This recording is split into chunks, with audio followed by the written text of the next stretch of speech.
वर्ष हुए पूरे, संविधान की शान बढ़ाई, हिंदू मुस्लिम सिख ईसाई सबकी राह सजाई। याद करो वो दिन जब चर्चिल ने कहा था भारत शासन करने योग्य नहीं, और जेम्स ने संविधान को क्षणभंगुर बताया। तब हम भारतीयों ने 75वां साल मनाया। नेपाल ने 6, पाकिस्तान ने 5, श्रीलंका ने 3 बार बदला, मगर हमारा संविधान आज भी उजला।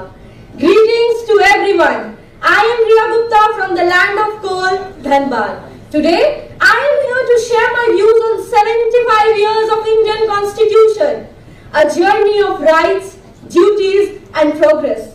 According to Tom Ginsburg survey, the average life of all constitution is only 1717 years. Congratulations, India! It's 75 years. This is the book which saves Gita in temple, Quran in myth, and Bible in church.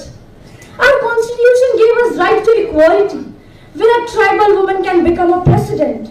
Right to education, where every child, rich or poor, has a seat in classroom. Ladies and gentlemen, remember the date 12 October 2005 when RTI came, when basic structure doctrine, due process of law and Article 21 expanded. Baba Sahib once said, rights are meaningless without responsibilities. कर्मण्यवाधिकारस्ते मा फलेषु कदाचन मा कर्मफल हेतुर्भो मात संकोशत कर्मणि। जो भाला फेंक सकते हैं वह फेंके, जो चांद पे जा सकते हैं वह जाए। When you and I will perform my duty, that day India will become Viksit, Samriddh, Sashakt Bharat. And see the beautiful connection of rights and duties with progress. Bullet caste to Chandrayaan, from caste-based reservation to income-based reservation, from colonial rule to Viksit Bharat 2047. But our constitution greatness lies in how it can adapt to overcome challenges. The first challenge is reduction in parliamentary debates. As deeper democracy comes with deeper dissent, discussion and deliberation, we must welcome conflicting ideas. The second challenge is economy. Bhookhe pet, bhajan na hoye gopala. In conclusion, once we start thinking beyond election, once we start thinking that getting into power doesn't mean it's time for revenge, not taking returns of their investment, that day India will become Viksit Vishwa Guru Bharat. Jai Hind, Jai Bharat, Jai Johar, Jai Jharkhand.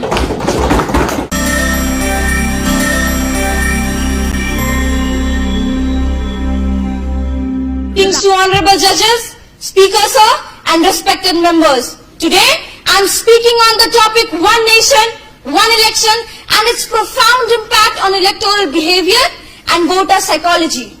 I quote, "A well-informed voter is the strongest pillar of democracy." I unquote. But I ask this question, are our voters really informed or fatigued?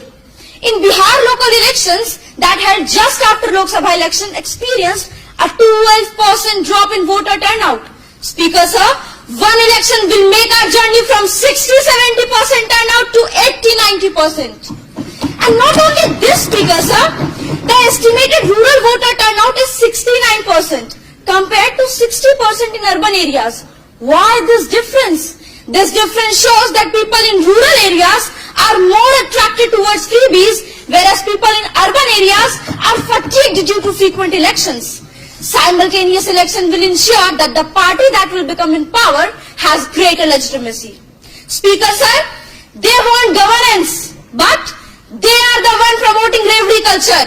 They are the one forcing our leaders to uphold populist measures.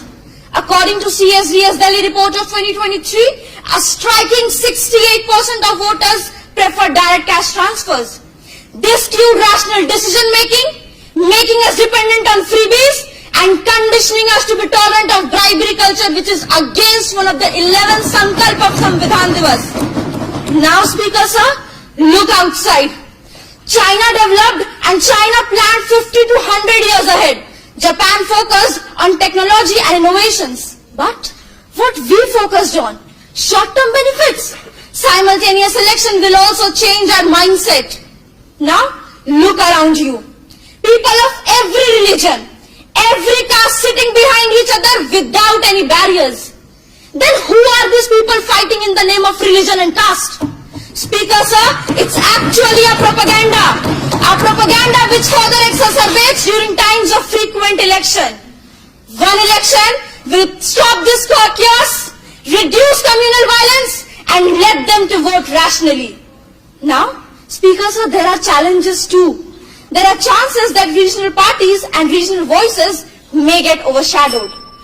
हाँ माना कि अंधकार घना है, पर दिया जलाना कहाँ मना है. With this spirit, I suggest along with this youth parliament, we should educate our Indians through voter election drives, calling NGOs and civil societies together, or we can create an electoral development fund in which saved electoral expenses are kept to fund the colleges, hospitals, etc. Thank you. Jai Hind.